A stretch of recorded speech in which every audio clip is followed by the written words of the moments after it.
the Clit Keeper, a sick room, and a special guest. Who? Super Media Bros.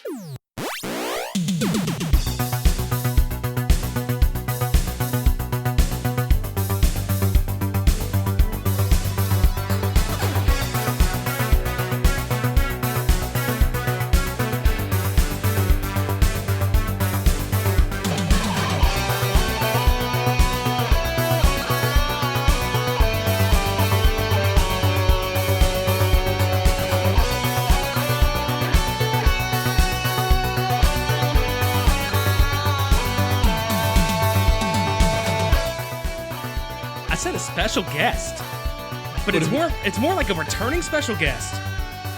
Really? Yeah, really. Who? Well,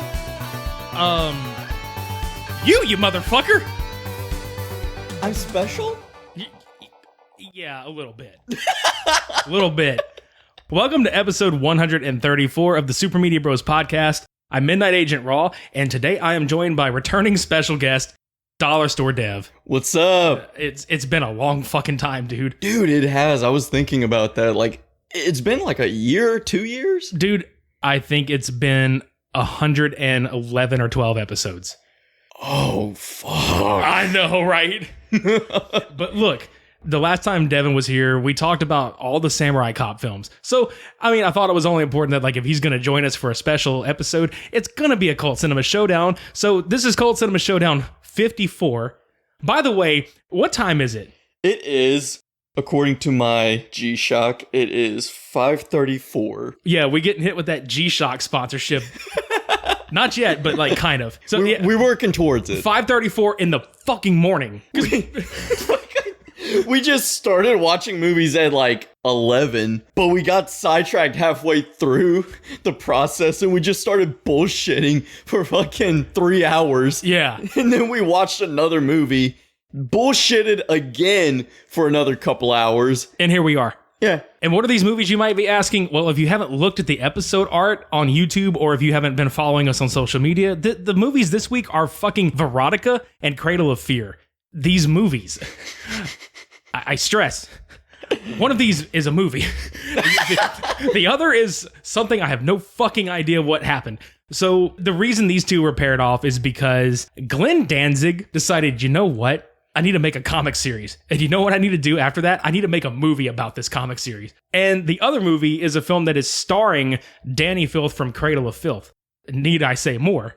So let's get the fuck started with Verotika because Jesus fuck, dude. Right out of the gate, I just want to say that if I didn't know that this movie was made recently, I would have just assumed that it was like a late 90s Skinamax clip just for 2 hours. You're not even wrong. And anybody listening out there that has heard of this film, everything we are about to say about this motherfucker is true.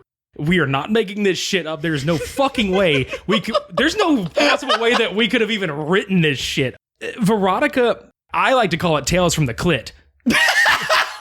Because, okay, so ironically, the last episode you were on, dude, was the interview we did with Matt Caritas from Samurai Cop. Yeah. But the movie, Samurai Cop 2 Deadly Vengeance, had Caden Cross in it.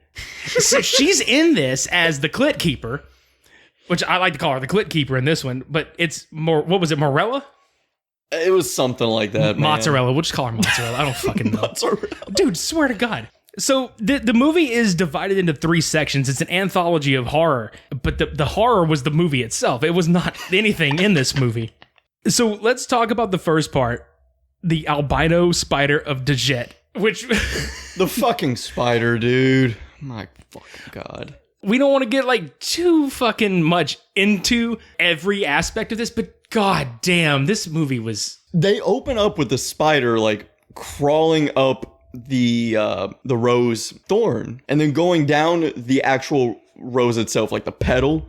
But whenever it was like climbing down it, whoever rendered this thing didn't even do it right because the legs didn't even go inward towards any of the petals. There was no layering. There was no nothing. It was just like stock footage on top of stock footage that didn't go together at all. The spider wasn't even finished. It looks like they started it in like Adobe. Glenn Danzig was like, what can you do for $20? Oh, this looks stylized enough. Put it in. That's just the start of it, because there are like several adult actresses that were in this. So the opening sequence is this chick and this dude making out on the sofa, and she's like stressing, keep my top on, because they about to fuck. And why the fuck does she want her top kept on? Because she's got eyeballs for nipples. My eyes are down here. Right. Oh my God. Yes.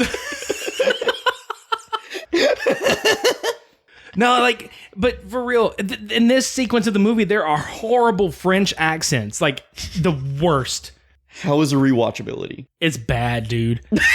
Like, this is not rewatchable under any circumstances other than if you've got a crowd of brand new people that have never seen this and you've seen it and you just want to like see the reaction of other people watching it for the first time. Right, yeah. So after the nipple eyes happen, she cries, dude. And the first fucking thought like that I had, you had, because you were like, this has happened before? Yeah, she goes, oh no, not again. She says it just like that. I was like, wait, how many times has this happened? And how many doctors have you seen? Have you considered pasties? Have you considered, I don't know, can you close your eyes? Bro, if they fucking sewed that shit shut, it would look like fucking Alice in Chains Man in the Box. I know you know what I'm talking about. Yes. So, it's true. So, like, when that happens, her friend just kind of comes in the door. No, what's wrong? Or however the fuck she was talking. But she's like, it happened again. Then she cries, then her titties cry. And somehow the rose that was on the table way the fuck away from her is somehow underneath her titty. Because the tear falls out of her titty, hits the spider, and the fucking spider grows into this giant fucking literal Spider-Man, and it is the most whack-looking shit ever. First of all, whenever her friend walks in, I just want to make an observation. Whenever she walks into the frame, it's almost as if she walked in after they said action. So they said action, she walks in, she stares at the director or somebody on set for a good like 2-3 seconds, then turns to her friend, and that's whenever their dialogue starts. Did you notice that? Yeah, because she seriously just walks in. She's like, what happened?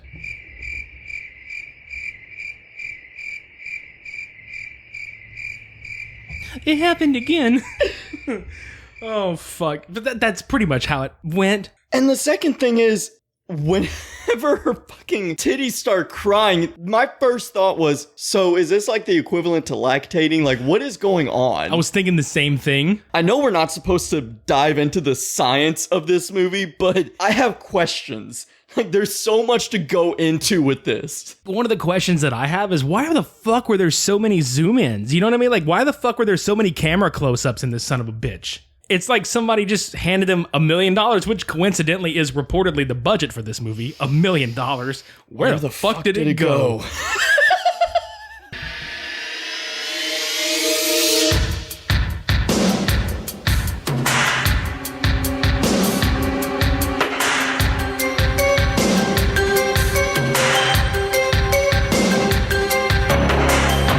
Tonight on Unsolved Mysteries, find out where the fuck the $1 million budget to Verotika went, and what the fuck was it spent on. Update, we have no fucking clue where this money went to. Swear to God, because the sets look great. That's the fucked up part. The camera, like, obviously high-end camera. Right. Obviously they spent money to do some sort of, like, good makeup work for the spider costume, but the fucking arms didn't move other than the damn actor's arms. It's weird. So I was looking at the costume the whole time, which, by the way, at a certain point had a hole in it right in the crotch, like, and it's supposed to be like this big climactic scene, and you botched it. It's like the cellar bitch from Evil Dead 2. Yeah. When Ted Raimi was in the costume and he's like flying overhead, you can see like there's a shot of like sweaty asshole, and it's just a big tear in the crotch. That's how it was with the spider. Dude, that sequence whenever he's standing in the alleyway and that one chick is sitting there and he just looks at her and he was standing there, okay? She was at the alley, and then right to the side is the alleyway. Like, she was on the corner, he was down the alley. Right. He is standing between two walls, arms spread open, leaning forward like a big penis hero, and he just goes, I wish to bend you over right here and fuck you in the ass. And then she goes, fucking is my specialty. Yeah, and then it's my specialty. And then he goes, then I wish to hear your neck snap. Yeah, dude, she just he fucking breaks her freaking neck. And but what made me laugh the most is how she was just like, "Wait, what are you doing?" And my first thought was like, "I thought you were about this life." And yeah, she just man. fucking just crunch and like just falls the fuck over, dude. Like moving forward, so like the idea is that the main lead in this sequence, Dajette, fucking falls asleep, and anytime she falls asleep, this dude acts as like a Spider Freddy Krueger and comes out to kill motherfuckers. She goes into this damn movie theater, and obviously they didn't put any of the budget here because to fucking simulate a film projector, they put a goddamn halogen light and a box fan in front of it. I looked at this and I thought to myself, $1 million budgeted movie, and they had a fucking box fan with a light bulb behind it. This is why I don't believe in God. It's true. And Danzig just like turns to the fucking like he gets into the shot and then he just steps in front of the camera and looks directly at you, breaking the fourth wall. Where is your goddamn? Like stupid, dude. Before you notice it, like if you just notice the lighting, you don't notice it. You know, you don't think anything of it. You're like, oh, okay, they actually got a projector. Cool. Then once you see it in the background and then you follow the light, you notice the pattern of like the fan blades just going around. Once you see it, you can't unsee it. You can't turn your brain off. You notice it immediately. Yeah, and then it literally ruins the rest of the shot. And the other fucked up part, she's falling asleep in this theater, right? She's about to wake up, and the fucking spider is about to fucking kill this chick, and he's like, don't wake up, bitch, I'm not done. It was so funny. Just, don't wake up, I ain't done yet. And we out here. We ain't done. Dude, and it's such a contrast because whenever she gets up to leave, I guess she's like, oh shit, I'm about to get raped in this movie theater. Yeah. Let me leave. Yeah, I need to get out of here because this is a shit situation. By the way, that made me uncomfortable as shit watching. Oh yeah. Dude, it's bad. But whenever she goes to leave, she calmly grabs her shit, walks out of the auditorium, and you just hear this guy politely go, "Hey, wait, come back." And she goes to this coffee because she's like, I need some coffee. And she fucking this made me laugh hard, okay? She sits at this table where there's already a mug and a saucer. And she hasn't even ordered, mind you. And the waiter comes up and he's carrying, coffee in a cold press or whatever. And he's like, would you like another refill, ma'am? She didn't even fucking order anything. And then, because he's like, we're closing. And she's like, oh, well, I guess I'll leave. And she fucking leaves money. Why would she leave money? She didn't fucking order anything. She didn't drink anything. She just sat for like 5 seconds and then fucking went home. It makes me wonder, does every table have a cup of old fucking room temperature coffee? Like, is this a Circle K of diners? Yeah, right? Like, and as soon as your ass hits the chair, it doesn't matter. They fucking charge you for it as soon as your ass touches the chair. She's got to leave a tip and everything. But no, like, she figures out, she's like, fuck it, I'm going to take pills and overdose. That way, if I die, he fucking dies. So she calls the cops ahead of time and tells him to be at her apartment. And here's where we get to the end of this sequence. So, like, she is ODing, and he just shows up and immediately has his hand around her throat, like, from one shot to the next. No action, just there. This was so funny to me because the cops show up, and they literally just, like, okay, how do I put it? It was the most gentle break-in you've ever seen in your life. Yeah, because they had the fucking metal battering ram or whatever, and they're just like, ugh. You can see the preparation that they cut into the door for it to bust through from the other side. They come into the room, and he turns around, he's like, what the fuck is this? And they fucking shoot the fuck out of this Spider-Man. And I'm laughing because she's on the ground ODing, and he's looking down at her, wake up, bitch, I'm fucking dying. Dude, not just that, but the thing is, whenever the cops break in, they're like, take your hands off her neck. This bitch is already on the fucking ground, dying.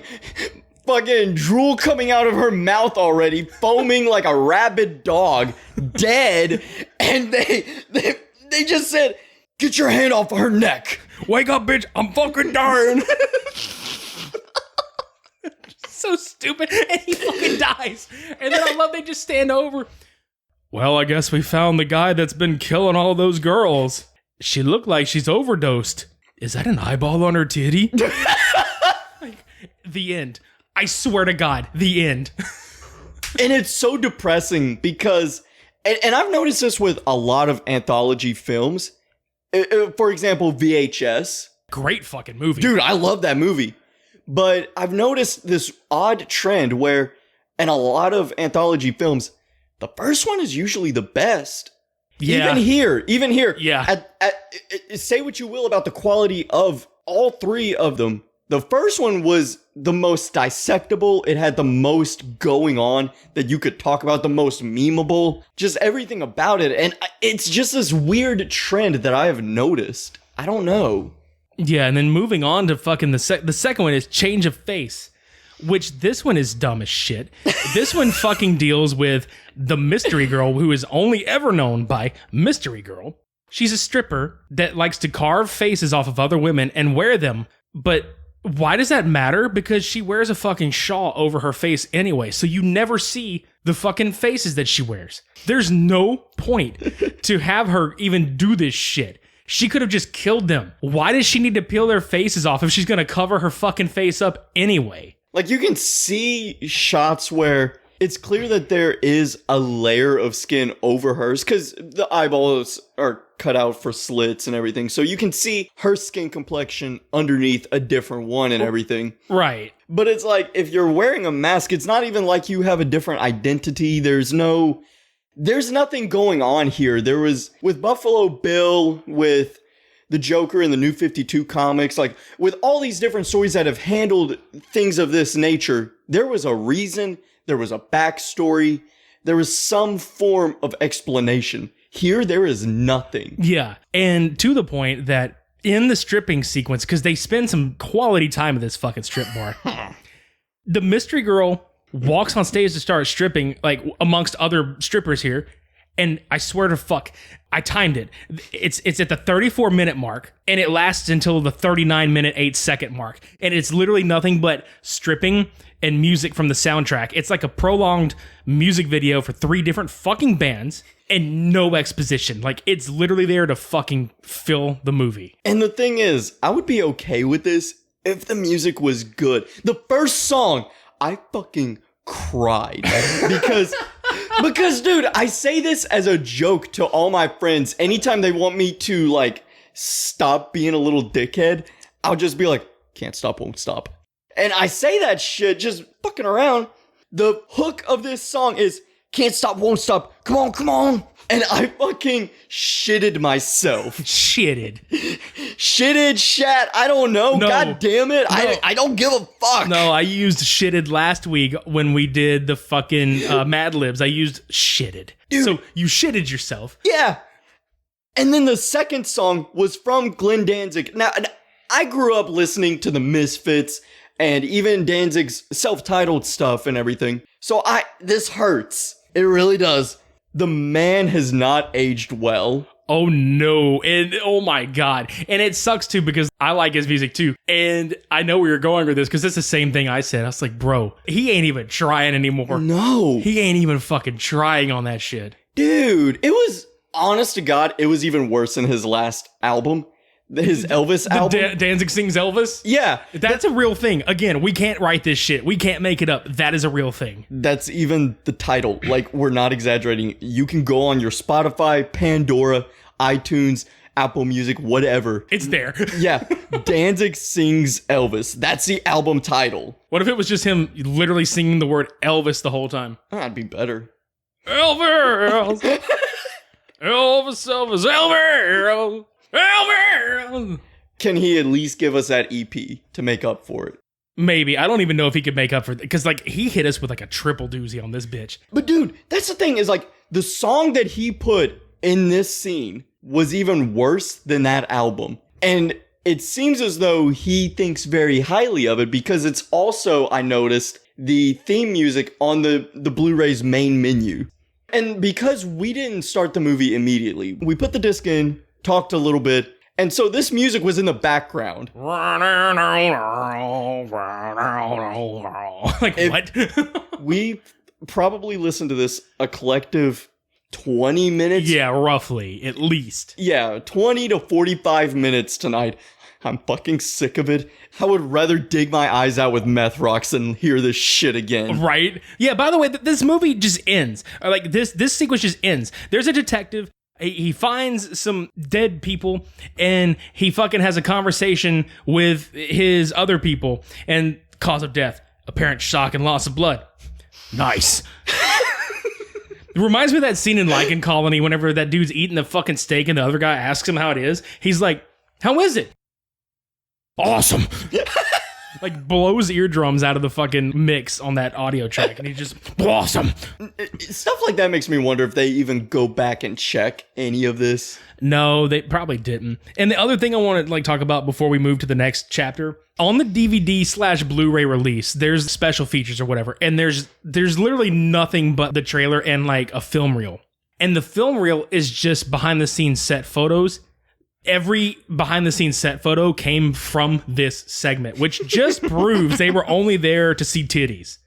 Oh, forgot. Shout out to fucking X-Pac from Generation X on this motherfucker, because somehow Sean Waltman was like, I want to be in this fucking movie. X-Pac went from doing porn with China to doing porn with Danzig. It's true. It's damn true. Oh, don't bring Kurt Angle into this shit. I'm just re-emphasizing how true this is. Again, cannot make this shit up, dude. And then the last one is Drukija Contessa of Blood.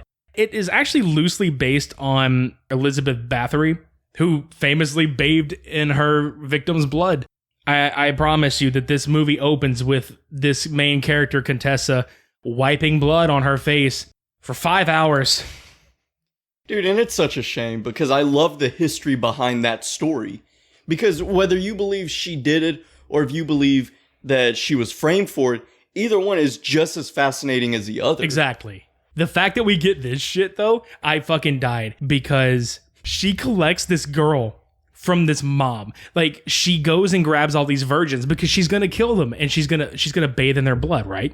So she fucking goes and gets this bitch. And the mom is just like, yeah, go with Contessa. She's going to take good fucking care of you and blah, blah, blah. And I'm just like, this chick has got to be like legend in this town for this because she does it so openly. So the mom had to know she was giving her daughter up to this crazy bitch.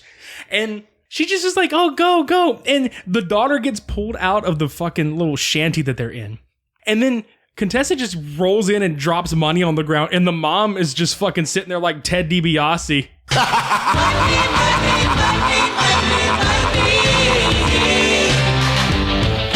Straight up, dude. She fucking is just sitting there like $1 Million Man. Everybody's got a prize. Ted DiBiase. And she's just counting coins like, fuck yeah, I'm rich, bitch. Dude, she was smiling too. That's the thing. I'm She like, laughed what the like fuck? that. She's like, fuck, man. Like, she sold her own daughter. Like, I bet you anything that was only like $5. Oh, probably. She's like, oh, I'm gonna throw this money at you. It's probably like fool's gold or some shit. She had like this big shit-eating grin on her face, like, yeah. So the rest of this movie is, I'm not even shitting you, like, the rest of this movie is Contessa killing the rest of these virgins and bathing in their blood. In fact, she kills the peasant girl, because that's what her name is in the credits, is Peasant Girl. Great titling. Yeah, so like she gets into this giant steel bone, goddamn large ass cauldron of blood. She's tied up with her wrist slit, and there's blood everywhere. So Contessa just strips and gets in this motherfucker, dude. Commences to bathing, complete with shitty camera work, from 1 hour and 3 minutes and 13 seconds to 1 hour and 9 minutes and 43 seconds. You could just tell that they didn't know what to do. Between that and the stripper scene, I don't know what's worse. Because with the stripper scene, I feel like it might have this... No, I can't even say that it has a slight edge, because the stripper scene went back to stripping several times over just like with this one, it had this bitch looking in the mirror for like 2, 3, 5 minutes. And then a scene of her just riding her horse leisurely down the woods at night. Nothing interesting going on except for the cameraman in the back. Yeah, there's like I don't even know. It may be a cable dude, a lighting guy. There's lights in the trees. There's cable dudes in the background of the shot. There's people bumping the camera. Yeah, dude. And that's the thing. Like, okay, if it was a white light, I can kind of understand it because it's like, oh no, that was supposed to be the moonlight. Okay, cool, whatever. There was a red and blue specked light gleaming off of one of the leaves, practically, in one of these shots. And I was like, what the? And it was the same shot with one of the crew members in the background, too. So it was like, you fucked up everything. Just one retake. Could you do that? I don't understand what they were doing. Tell that crew not to a damn retake. Damn it! That's the mindset that I pictured Glenn Danzig having. I don't even understand his dialogue. So I understand that this movie is supposed to be reminiscent of France and all that stuff. I get that. But this is a real quote from one of the strippers when they were being interviewed, okay? All you cops are the same. All bark, but all you want is free sex.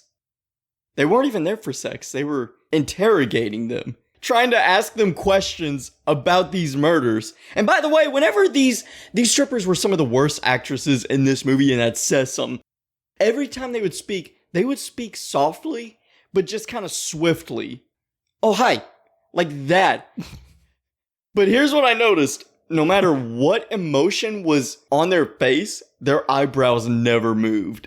It wasn't even plastic surgery type of issues. It was just like they didn't know how to emote anything. Very fucking apparent. I can only assume that they've never had acting classes at all. Probably. When old girl was riding in on that horse, finally some good fucking acting when the horses came in. For real, man. The horse was the best part. The horse and that fucking sweet Doge. That sweet puppy dog. Dude, the dog. Oh my God. That's the thing. This dog was supposed to be a massive, giant, just vicious wolf. It was just a fucking puppy. Like, well, it wasn't a puppy, but like... large doggo, but sweet doggo. Yeah, like they show a close-up at his eyes, and it's just like, I just want to pet him. Like, I'm not scared of this at all. As he's eating, like raw flesh and meat covered in blood, and he's just like, nah, I'm just a happy dog. The other part that I had to laugh at in the Contessa sequence was when she started eating that girl's heart. Oh my. She's just holding her, and she's eating the heart, and that girl just moves so much, dude. She doesn't know what to do with her arms. She just keeps like, and that's the sequence where it looks like somebody bumps into the camera. Yeah. Again, like I said, reshoots, retakes, do something, some kind of editing. As long as these shots are, I understand that you wanted a full feature-length film and runtime. Okay, cool. But slight, 2 seconds here and there would not have affected your runtime whatsoever. Even if you have these long, useless scenes of stripping and bathing in blood. That would still, we would make fun of it, but you still can trim some of the goofs, you know? This is the literal ending of this third act, okay? We're not making this up. This virgin escapes, and she's being chased by Tweedledee and Tweedledumfuck, through the woods. They catch her, they bring her back. Contessa's like, all for their head. I'm gonna drink all your blood. Except she doesn't, because there's no bucket to catch the blood. Her head flies off, an eyeball's popped out of it, and then they just torch the fucking corpse. And she's carrying this fake head around. This is some dollar store hereditary shit. Hey, you watch your mouth about the dollar store, brother. This is Dollar Tree hereditary. Dollar Tree owns us. Fuck. Dollar General. Dollar General can suck my dick. Okay, cool. So this is Dollar General hereditary shit, okay? This is dumpster fire hereditary. She collects the heads of all the girls, apparently, because she's got them, just mounted as trophies in her collection room. Okay. She still never drank the blood. She still never got any of it from this one. This was just, the biggest waste ever. She just holds the head just chilling, which by the way had no blood dripping out of it after like a certain point. And that point wasn't even very long. I don't understand any of what I saw. I kept looking at you throughout the entire movie. I would look back at you and be like, so what is happening? Like, I understand what's happening, but what is this trying to be? Like, I was rattling off idea after idea, trying to justify this thing. And you were like, just look at it just at face go with value. it. Just go with it. It's not trying to do anything, dude. It's just random events. It's fucking true. I wish we were making it up, but we're not. I'm glad that this exists. Because you know what? I want to get drunk and watch this with people. That's the only way I'd ever be able to sit through this shit again. But yeah, like, oh my... Yeah, that's fucking Verotika. Let's move on to Cradle of Fear, which was released in 2001, shot completely on video in the United Kingdom. And this movie is like, I mean, obviously it's in the United Kingdom, but it is unapologetically fucking British. And I love the shit out of it. Dude, and this is the thing. Whenever the opening shot happens, I was like, oh, dear God. Richie, I don't know if I can do another one of these. Like, I love bad movies, but god damn, what are you getting me into? Because the first shot, it doesn't do the rest of the movie justice. You know, it's very misleading in a way. Here's the thing about early 2000s VHS camcorders. The resolution is very cheap, but it's quickly edited. The frame rate is swift and clean and smooth. The combination of the two made me think, this is like an old Goosebumps episode or a PBS Kids like Halloween special or something. And then whenever the first action scene happens, I'm hearing all these like cartoony sound effects, and I'm like, oh god, what the fuck am I getting into? Dude, what if they fucking somebody at PBS like legitimately swapped this out with something else they were supposed to show just as a prank? Fucking god. Like some little fucking kid wakes up on like Halloween day. I don't know, maybe Halloween falls on a Saturday. Yeah. So they're not at school. They're like, you know what? Today's going to be a good day. I'm going to click the TV on. I can't wait for Halloween Town to come on. Oh, wow. I can't wait for Hocus Pocus to rerun. Oh, wow. I can't wait to see, you know, whatever the fuck it is. And then it's just Danny Filth walking to the camera like, and this little just kid's like vomiting scarred, blood. was just scarred for fucking life. Mom! Dude. Runs away, dude. And you know, some bastard at like the office, like that's like in charge of all the programming, he's just like, dude, like he's that meme of the dude behind the fucking tree, like rubbing his hands, like I can't wait for this little bastard to get scared shitless. Dude, and that's kind of the same shit that happened. I want to say they played the Sausage Party Red Band trailer before. What was it? Was it Finding Dory or something like that? Something like that. Yeah. So stuff like this does happen. Right. Anyway, so Cradle of Fear, we'll skim through it pretty quickly because it's like a 2-hour movie. Right. And there's a lot to unpack. Basically, the gist of this, it's kind of a soft version of what would be an anthology because they're all kind of different stories, but they tie together because of Danny Filth's character. So there is a serial killer named Kemper who slaughtered a shit ton of people. He was convicted and imprisoned. And nobody believes that he has like these magical powers or whatever. So he sends his son, the man, that's all he's called in the movie is the man, to kill all the people that had to do with his sentencing, be it witnesses or the police officers, whatever. It follows that, but it also follows this inspector who helped put him away, Inspector Nielsen, our favorite character in this goddamn movie. Because this is the most British looking motherfucker. He is the British version of the chief in Samurai Cop. He's pissed about everything. Like nothing is good enough for this man when he walks into the precinct. He's like, get me some fucking, like, what do you say? He was like, get me some fucking good witnesses or get me some fucking good, news. Is there any good news in his spot? And you're just like, no, they're really not. I've got some bad news. So many wrestling references in this episode. I know. But for real, it's like, I'm afraid I've got some bad news. Like, fuck. The movie opens with a flashback because he's investigating this chick's murder, right? So it goes to this nightclub scene where Danny Filth is spying on these chicks. He goes home with one of them, demonically fucks the shit out of her, and then she starts like tripping balls the next day, which made me fucking laugh because she's seeing like all these weirdos like out and about in the middle of the road. Yeah. And the one guy where he was just like walking by, it looked like he was on like some rollerblades, like Heelys, and he was just going by. It's like, hey, you know, and you're just, what the fuck? Dude, they got this one dude, he tips his fucking fedora. My lady. Yeah. He's fucking Redditing this shit. Right. And he has like devil horns under his hat. There's this one chick, she's like standing next to her 10-year-old daughter, and she has like this giant tapeworm coming out from her ear. Just honestly, the makeup though was pretty solid. Yeah, dude, I do have to give this film that. Like, for being shot on video, the effects are actually pretty good for the time. That kind of goes throughout what we're going to get to, like the climax of this particular part of it. So she goes to her friend's house that she was at the club with the night before and decides to stay the night because she couldn't sleep. Well, dude, she wakes up and she fucking has this creature in her stomach. She flips out and just stabs herself in the stomach to death. And then this baby, it looks like if the baby spider from Toy Story, like the baby head on the spider erector set or whatever. That's exactly what I thought about too. That's what it was like, except real. And this fucking thing pops out and kills her friend and leaves a bloody goddamn mess behind. Yeah. I remember whenever the titles first ended and you just saw like the aftermath of it and her guts just all oozing out of her own body and everything. I straight looked at you. I said, this dude really rearranged her guts. For real? Ugh. Oh, God. Dude, and that's the thing. Whenever they were investigating the crime scene and everything, is it just me or did one of the investigators grab a titty? Oh, he absolutely grabbed her titty.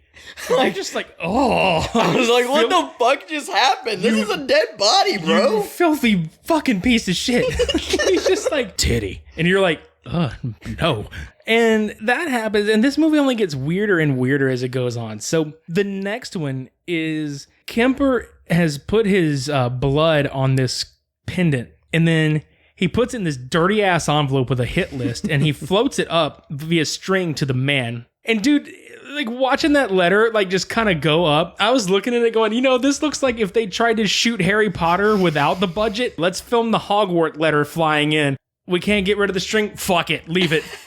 And that's what it, I swear to God, is what it looked like. You're just like, dun, dun, dun, dun, dun, dun, dun, dun, dun, fishing line. And you're going up. Like, fuck, man. But like after that happens, these two chicks rob this apartment. They kill the shit out of this guy. Dude, and they he just beat his fucking ass. He just wouldn't die. Like, he kept coming back for more. Was he on like some PCP or something? Like, he had to be. Dude, because they bash his fucking head in. Then they fucking stabbed the shit out of him with some scissors. Yeah, they did. And he just kept popping back up. Like, what the fuck? Yeah. Like, they kill him. They take a bath in his tub. Gross. And together. Yeah. Oh, yeah. And then the one girl is like, I need to tell my sister. I need to tell somebody, you know, because it's going to eat me up. So her friend kills her, takes her share of the money, goes the fuck home, and she grabs a drink. And then the reanimated corpses of her friend and this guy show up at her house, and they fucking stab her in the eye with the broken shards of the alcohol bottle she was drinking out of. And they just kill the shit out of her. She just fucking falls down too. Like, scenes like that is what does, like, ultimately date it. Like, for example, and I told you this whenever the father was writing to the man. Whenever he was putting the letter up, I had said, you know, if they were to reboot this and give it a more modern edge to it, a bigger budget, this would be really fucking good. Yeah, because the writing is good and then the stories are pretty well put together. Because, like, the next one, like, the way they tying all these together is that Inspector Nielsen, he sees the style of all these murders and he's like, this has got to be Kemper. It looks so familiar. And that's when his superior is just like, one of the victims is Judge Corbin from the Kemper case. And hey, the fingerprints at this place were Kemper's because he put the bloody thumbprint on the pendant. So the man stalks this fucking dude who's missing a leg. This fucking scene, like, okay, so the guy is like legit missing his fucking like half of his left leg, and he feels inadequate because, you know, he can't fuck. And so he goes, I swear to God, he can't fuck. So he goes. The way you said it, bro, god damn. Hey, I mean, it was him. Like, that's how he did. He's like, I can't do it. The fuck, why you gotta do him so dirty with the accent too, man? I didn't. That's how he sounded. He was like, I can't do it. I was like, oh, fuck, man. But it was funny because, like, his girlfriend or wife or whatever was so fucking into it. And that's like the black comedy of this movie, though. When she was making out with him and, like, she started like fucking making out with the nub and everything. And I was just like, bro, I forgot about that shit. Dude, and at that point, I looked at you, I was like, this man's gonna get a new leg. He's gonna go through all this trouble, and she's not even gonna be into it. She's gonna be like, it's disgusting. Like, that's where I thought this was going. This poor motherfucker. Right? Because he goes to this doctor, I guess it's a friend of his or some shit, and he's like, so, is it possible? Well, yeah, if you have a leg. So, if I get a leg, it's possible. Well, if you have a leg, yes, it is possible. He's just like, the fuck are you getting at? And the guy's just like, okay. And fucking leaves, calls an old friend, goes to this dude's fucking house, blows his goddamn brains in, takes this shitty knife and just like does a straight up, like, no pun intended, hack job on this guy's fucking leg. Where he should be cutting above the knee, he cuts well below the fucking knee because it looks like he just gave up on the thigh. He was like, fuck it. And he just starts chopping below. Well, I mean, he would probably get the fucking leg if he would cut all in one place. Like, he missed his initial slice like 4 different times. So there were these several gashes in his upper thigh. And it's like, pick a spot, dude. Fucking hell. You could have had his whole leg if you wanted it. But no, you just kept jabbing it. He's got a fucking, like, twister spinner sitting next to him. He's like, right leg. Like, left, like left leg green. Just like slashing him. But what made me laugh the absolute most at this scene was this dude walks in with, like, a luggage, like, bag. And he opens it up with not even a full bag of ice in it. Not even, like, just, he looks like he went to, like, a local hotel, walked up with the baggage to the ice machine and just once and just dropped like a few cubes in it, and then walked up, chopped this fucker's leg off, and then he puts the leg in it, and it's like so tiny that if you were to actually sew what this leg looked like onto him, he'd be lopsided as fuck all, dude. I swear. Fucking weeble wobbling the whole time, dude. Like when he's walking, he just he looks like how a penguin would fucking walk. Yeah. Honestly, I wish they made that the entire movie. Not even just this scene, but the whole movie. If they just left it like that, but just for that scene where he's like, I got the leg. And then he's pissed because he's weeble wobbly. And he's just like, fuck. Like, so he keeps fucking like doing hack jobs on several different legs and can never get it right. And he just fucking ruined. But anyway, so what winds up happening is he gets it sewn on, and him and his girlfriend go out for a drive by the time it heals up. And the leg takes on a mind of its own and starts twisting in circles and putting like more pressure on the accelerator and just driving this bastard through oncoming traffic every which way. Which there are a couple of shots of this car weaving in and out where you can tell like they superimposed the car going through like certain spots, and it kind of looked surreal. Because you and I talked about this through this whole movie. This movie gives almost like fever dream qualities to it in certain aspects. It fits with this particular editing and shooting style. Whenever we watched it in slow motion, we could see like various corners of the car clip through other cars. And even the ground itself, it clipped through. Yeah, because it leaned over to the left and then it leaned back onto the center of gravity, so... And oddly enough, I was like, I wouldn't even have changed that. No, it worked, man. Like, it really worked. So he gets hit by a fucking 18-wheeler. The smoothest crash I've ever seen in my life. I know, right? And then he looks out the car window, and old girl is just wrapped around like this handrail. And she just wrapped the fuck around it. And he's just like, no! These two officers fucking show up to assess the scene, and he's in the car, like trying to stab his leg off with looks like a goddamn ice pick.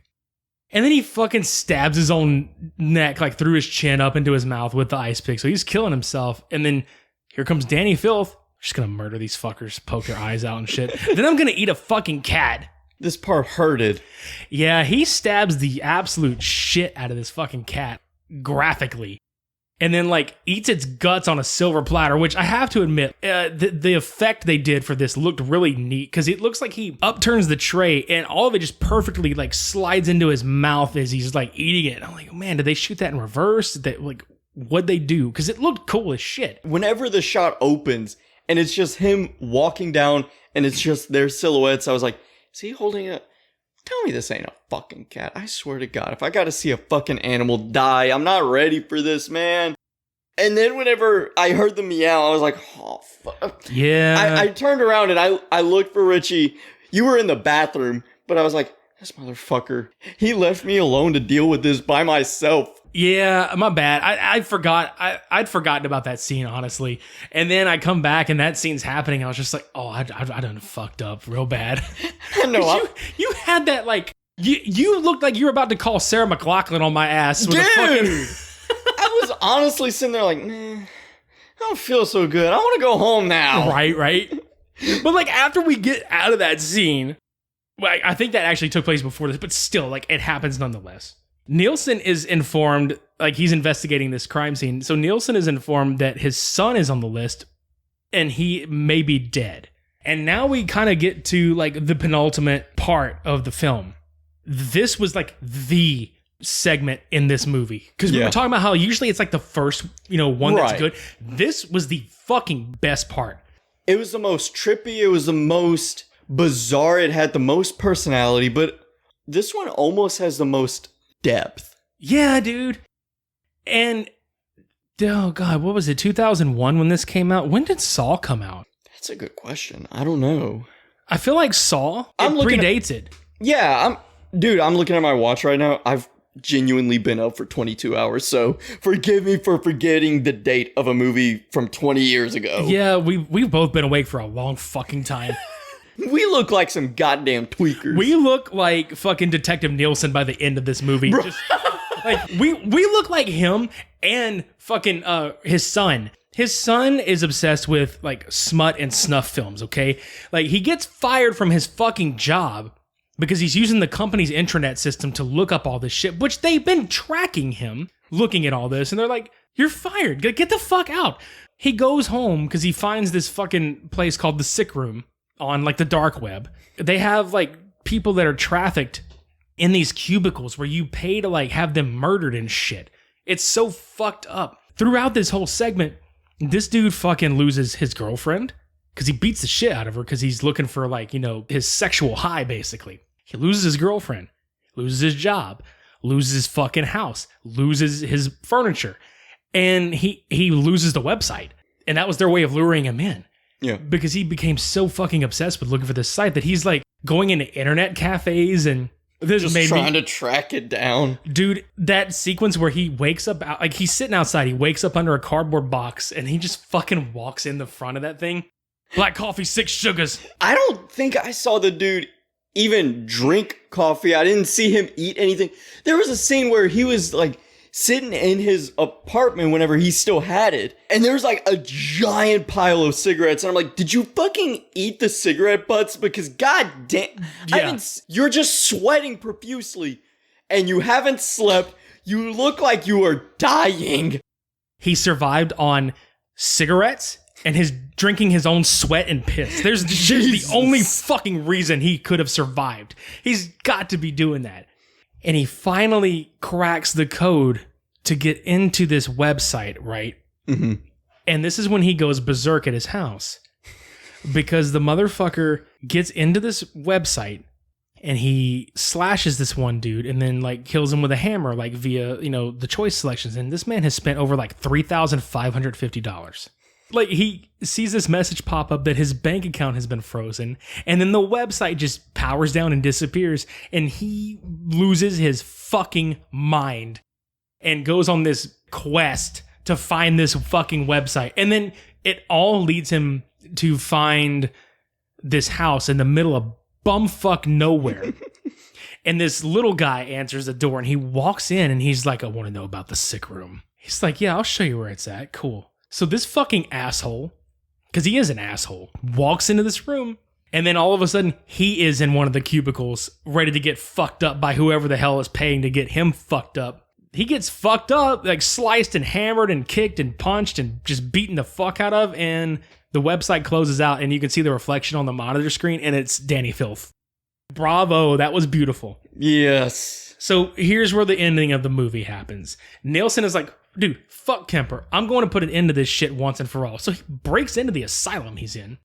Rolls up in that bitch, and he is just shit talking him and just shooting him in the arms and the legs. He's like, where's your bloody magic? Just shooting the fuck out of him. He's like, where's your fucking magic? It's fucking raw. Like he's going like full on like Gordon Ramsay on his ass. The whole time too, dude. This man in the cellar, he's in a padded room with like this giant like leather mask, his hair all dangling out, big bushy beard, looking like Abyss from TNA Impact, Christ, or Mankind Mick Foley, like just this weird combination of whatever. Like it honestly looked pretty cool though. Yeah, because it looked like his eyes were covered up a little bit, so his mouth was, poking out where he could talk and shit. Right, and that's what I'm saying, dude. It's like, there are so many cool ideas and stylistic choices throughout this movie that made me really enjoy it. Yeah. So anyway, Nielsen comes in, he shoots this motherfucker, and then one of the orderlies comes in, and he's like, oh, there he is, and this whole gang of fuckers roll in there. It looks like they're in like riot gear, or they're like padded up heavily. And they're like scooping him up and they're like, oh, get him out of here. And he's like, no, fuck no. Well, Dani Filth is in one of these outfits. He just takes the mask off and has this giant fucking blade. And he is like hacking these sons of bitches to death. It almost looks like a giant, like almost Karumbit in a way. Mm-hmm. Like a scythe, I don't know. Like a handheld scythe. It looks like the top half of Nick Cage's weapon from Mandy. Yeah. And he is just... Dude, he's wrecking ass in this damn place. So he does all this, right? Looks at his dad on the ground, and he's just, you can rest now, father. Our journey has just begun. And then he looks up and gets half his head blown off. I want to know what kind of bullets this motherfucker has that blew his whole goddamn head off when he was shooting the other guy in the fucking arms and legs, and his arms and legs didn't blow off. Got the right fucking bullet for you. And he just fucking shoots him in that goddamn head, literally from like his nose up. Just explodes off of his head, and Dani Filth just dies and falls over. And then he leans over and he's just like, where's your fucking magic now? Dude, the whole time he was just roasting this man. I swear, he was fucking full on Gordon Ramsay. Where's your fucking magic now? And he's just like mocking him. Dude, it was like from the scene from It Chapter 2, whenever all the kids are just belittling Pennywise. Right. Except, like, he's not shrinking. He's just, like, cowering in the corner. Yeah. And then he just shoots him in the heart and kills him. And then this orderly just walks in. He's like, it's over. They're dead. Stop shooting. Everybody's dead. And the guy's like, I've got to be sure. And so Nielsen leans down to check the dude's pulse. He just turns around and he's like, yeah, he's dead. And then Dani Filth's corpse, like, comes up and he sits up and he's just like, I don't remember what the fuck he said. He said some like black metal voodoo magic shit. It was pretty funny. Because like this top half of his head just like kind of peels open and there's like these tentacle spidery arms coming out and you're just like, what the fuck? The movie pans out to a shot outside of the asylum and you see the gunshots going off in the window and it fades to black and that's Cradle of Fear. Jesus. Which fucking wins by a goddamn landslide Dude, this week. It's not even, no, there's no contest. Verotika is absolutely wonderful with a crowd of people. Watch it once. You'll probably never want to watch it again. No. I bought it because I actually like to collect some of these movies because it's like trophies. Like, we fucking made it through this bullshit. Mount this on the wall. We made it through this goddamn horrific bullshit. Check these movies out. If you can get your hands on, like, you can easily get your hands on Verotika if you want to stream it or God forbid you fucking buy it. I suggest maybe just buying the DVD copy because the Blu-ray ain't fucking worth it. No. Definitely check Cradle of Fear out and all that good shit. Visit the show notes below so you can follow us on social media. Follow us on YouTube, subscribe. Hit that bell if they're still fucking hitting the bell. Are they still hitting the bell on YouTube videos? Okay, cool. I didn't know if they were. Well, to be fair, I haven't updated the app on my phone in quite a while, but... Okay, fuck it. But as far as I know, as of the last update, yeah. Cool. So ring the bell so you can keep up with us. And apparently there's a thing on Twitter you can click a bell on there and that will put us in your notifications. Yeah, so ding the motherfucking bell. Go buy a fucking t-shirt on storefrontier.com. That's in the show notes too. I bought one. Yeah. Dev bought one. You can buy one too, motherfuckers. I work at the dollar store and I can still afford this shit. Ooh.